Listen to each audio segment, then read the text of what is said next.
নমস্কার বন্ধুরা, প্রতিদিনের মতো আজকেরও চলে এসেছি রান্নাঘরে।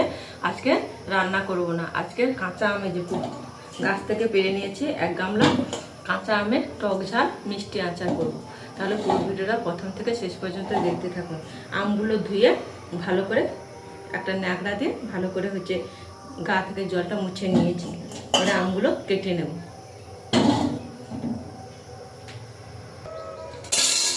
আমগুলো এইভাবে কেটে নিয়েছি। এই যে এই আমের ভিতরে যে একটা চচ মতন থাকে ওইটাও বের করে নিয়েছি। এবারে কড়াইটা বসে গ্যাসটা জেলে নেব।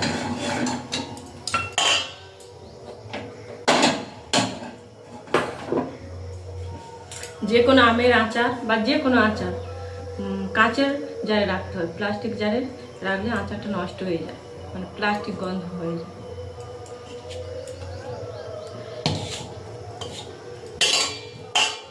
কড়াইটা গরম হয়ে গেছে, এবারে তেলটা দিয়ে দেবো।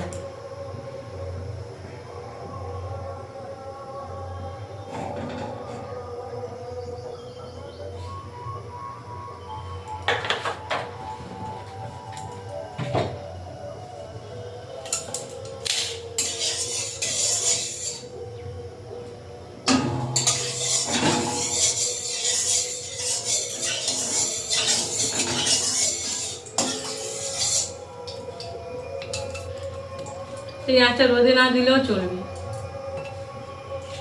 আচার করার সময় একটু জল ইউজ করবে না। আমি যেভাবে করব এইভাবে করবে। তেলটা গরম হয়ে গেছে, এবার আমগুলো দিয়ে দেবো।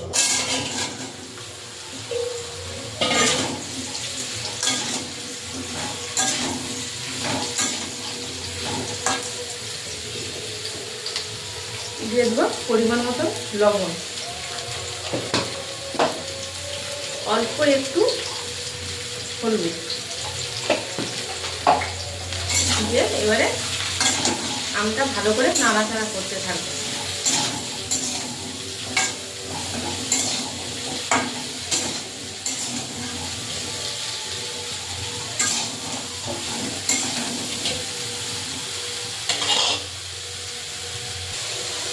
এবারে দিয়ে দেবো অল্প করে, যারা ঝাল পছন্দ করেন বেশি তারা ঝাল বেশি দিতে পারেন।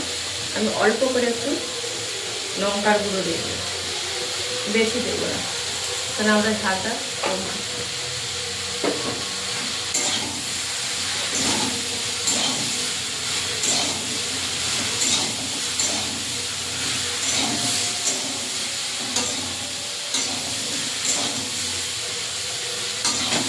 আঁচটা একটু কমে দিয়েছি।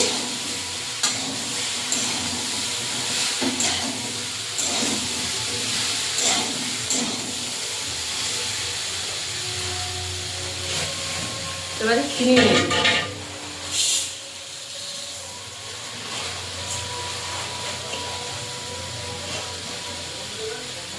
এখানে 500-র উপরে চিনি আছে, চিনিটা দিয়ে দেবো।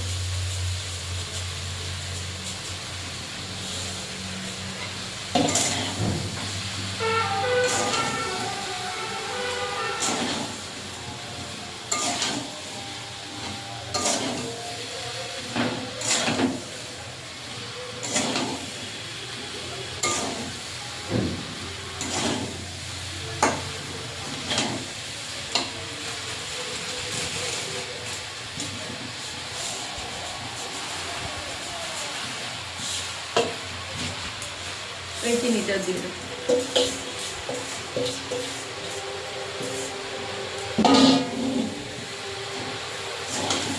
আমি আন্দাজ মতন চিনি দিয়েছি, আন্দাজ মতন আমটাও দিয়েছি।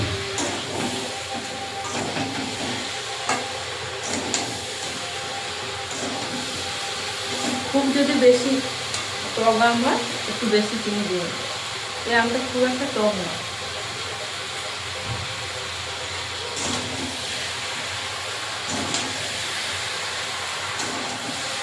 কম আঁচ দিয়ে একটু নাড়তে থাকবেন, এইভাবে বেশি আঁচ দেবেন না।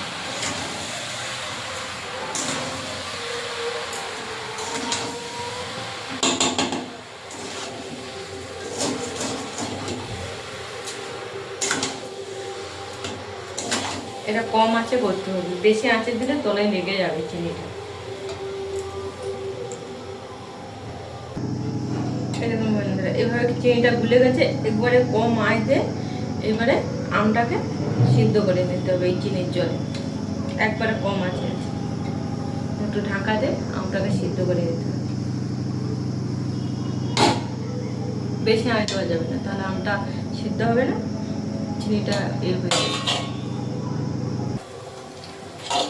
আমটা হালকা হালকা সিদ্ধ হয়ে গেছে, এবারে একটু জোরে দিয়েছি, আবার কমিয়ে দেবো, আস্তে দিয়ে দেবো।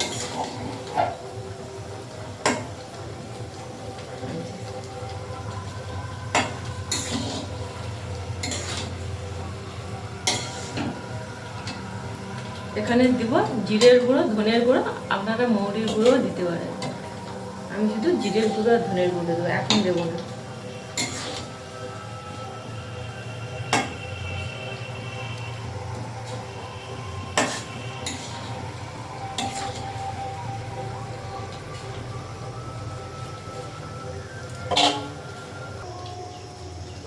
এবারে জিরের গুঁড়ো আর ধনের গুঁড়োটা দিয়ে দেবো।